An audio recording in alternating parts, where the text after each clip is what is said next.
When we learn the fretboard, not only do we want to be able to go up the musical alphabet, we need to come back down it as well. So when we're playing notes on the fretboard, it becomes important to visualize the notes as you play them. So say it as you play it, guys. This is what's going on here with this. But we need a framework to be able to see where these letters are going to go on there. So what I'm going to do is I'm going to show you how the guitar neck beautifully separates into these 3 patterns. Now, the thing to remember is, with the guitar, I think of it as being a C major instrument. If you look at the natural notes on the fretboard, then that's the first port of call for learning your fretboard. So I'm going to go systematically through the guitar neck here, and I'm going to show you what's going on. But what's cool about this is it will also teach you your modes. Now, because the guitar is tuned to C as far as I'm concerned, it's a C major instrument. None of the open strings are sharps or flats, are they? They're all naturals. That's the way to think about it.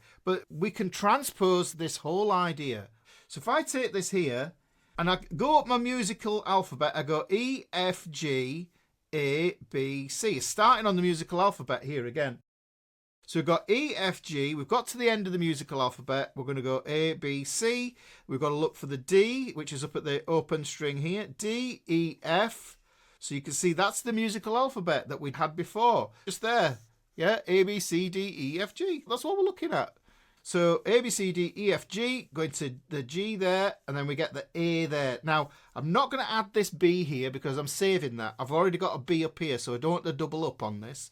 So I'm going to go B, C, and then D there, and I'm going to jump back up to the E string and I'm going to play this note here. So the cool thing about this is that if we were to look at this and use this note here as our starting note, if we were in the key of C major, this would be linked to chord 3. Hang on, let me just do this in C major. C major is going to be C, D minor, E minor, F, G, A minor, and then we get B diminished wobbly bob at the end there. So E minor we can see is going to be chord 3. And when we think about chords, we want to associate those chords with modes. And the mode I'm going to associate this one with is Phrygian. So this is the Phrygian mode here. Say it as you play it. So it just goes like this. It goes E, F, G, okay, A, B, C, D, E, F, open G, 2nd fret A, open B, C, D, E, F, G.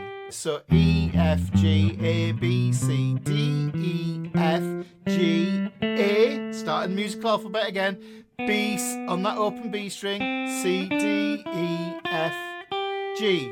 Now, here is where the silly story comes in useful. We're going to go backwards now. Look, I'm starting on this note here. So it goes G, F, E, D, C, B, A.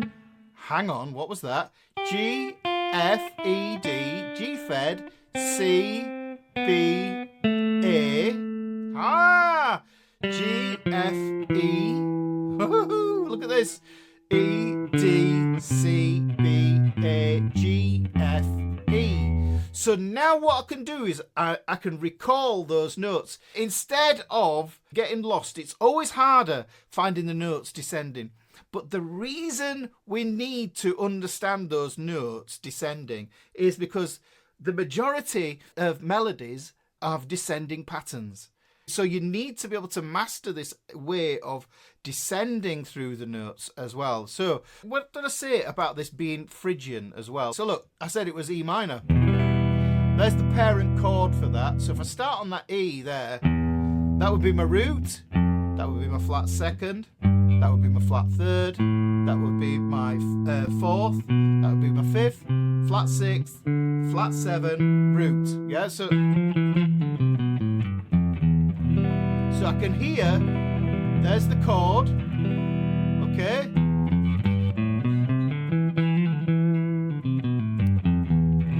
And that's how you know the sound of the Phrygian, yeah?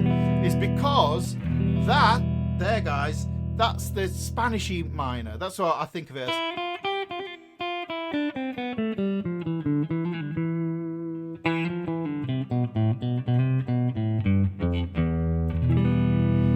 takes care of that. Now, what I'm going to do is I'm going to show you that we get the minor mode here.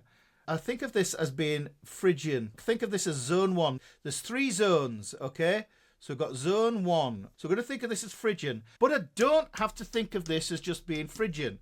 Just like, and let me just put some context on this. If you know the lesson where I talk about the pentatonics, if you know the trick with the pentatonics, where it goes like this. This finger, if you start on this finger on box 1, pentatonic, let me just do it in A minor here. That's a minor pentatonic. However, if I start on the pinky, using that same pattern, just omitting that first note, then I get the major pentatonic. Listen, so here's minor. And then if we do it here, that's major. Now, why is this important? Because these 3 shapes all work exactly the same. The index finger here does the same thing. That's going to play the minor mode. But if we start on this one, this is going to be the major mode. Now, the major mode in this instance is going to be Mixolydian. Should make sense from a chord perspective. So missing out the E and the F, if I start on the G, G, A, B, C, D, E, F, G, A. Yeah, that's going to give me G Mixolydian.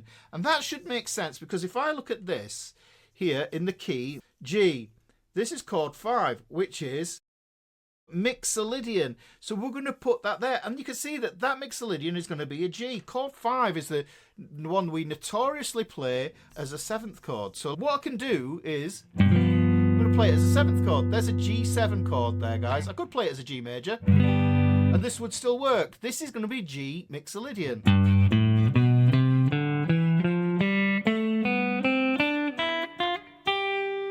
There are other scales that we can draw from this, but what we're doing is we're leveraging that hand of rock idea here, guys. So if we start on this one,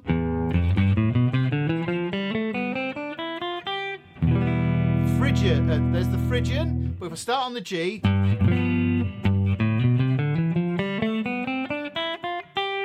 yeah, so you can hear that fits there. So this is how we have conquered 2 modes already, guys. 2 modes.